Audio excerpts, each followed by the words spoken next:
Well, the latest Merchantech CEO confidence index has declined 9.5%. It's sitting at 52.4 points. The index also indicates that 67% of CEOs anticipate that the extent of unsecured lending will negatively affect the South African economy in 2013. Joining us now to explain more about the results is Malcolm Riley. He's of Merchantech Capital. Malcolm, thanks so much for joining us this morning. So as I said, we've got this index now sitting at 52.4 points. What does that mean?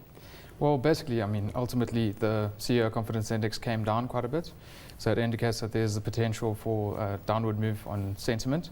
But it is still above a positive level. It's still in a positive territory, but there's also a bit of a mix. Yeah, well, let's talk about that mix because you assess, of course, an array of sectors. So how broad-based a decline are we seeing, and where are the positive elements starting to filter through? Well, the bulk of all the sectors have come down, but there have been some positivity in consumer goods sector. Mm-hmm. Basic materials is looking pretty positive, and technological stocks are also looking very positive. Let's take a look at basic materials sector looking positive. Well, no, not positive. Negative. That's it, exactly. So let's drill down into things because we've got the mining sector specifically having come under pressure, and no big surprise that we are seeing a decline in confidence on that front. I mean, we've seen a 28.3% decline, as I can see there coming through on that front. I mean, one would assume that there aren't any big surprises coming through on that end. Not really. I mean, all the labour disputes and a double-digit wage increase demands, that also has a negative impact on the mining industry.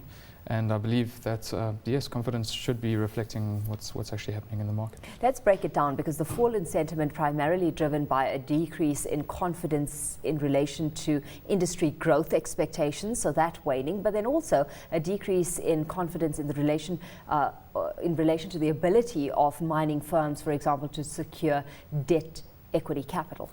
Well, I wouldn't find it very surprising with all the labour disputes and then international sentiment maybe not being so accepting of our conditions in South Africa with double-digit wage increases and negative market conditions. Mm-hmm. So not surprising on that front. How surprised are you by the fact that we've got the consumer goods sector standing as an exception here, because we've seen an increase in confidence coming through there, and that despite the fact that 67% of CEOs anticipate that the extent of unsecured lending will negatively affect the South African economy moving through this year?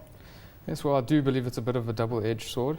So consumer goods does normally take off with additional unsecured lending, but I guess the tightening on credit extension could have a bit of a negative impact on the consumers that have already taken out loans.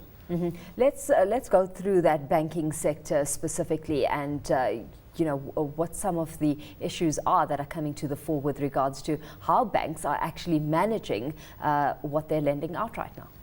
Well, I guess it's quite a difficult thing to get through, but the banks, they ultimately need to lend in a certain respect to stimulate the economy, but also they need to clamp down a bit, and I don't know if there's going to be some government influence over it, but ultimately it's going to have its impact.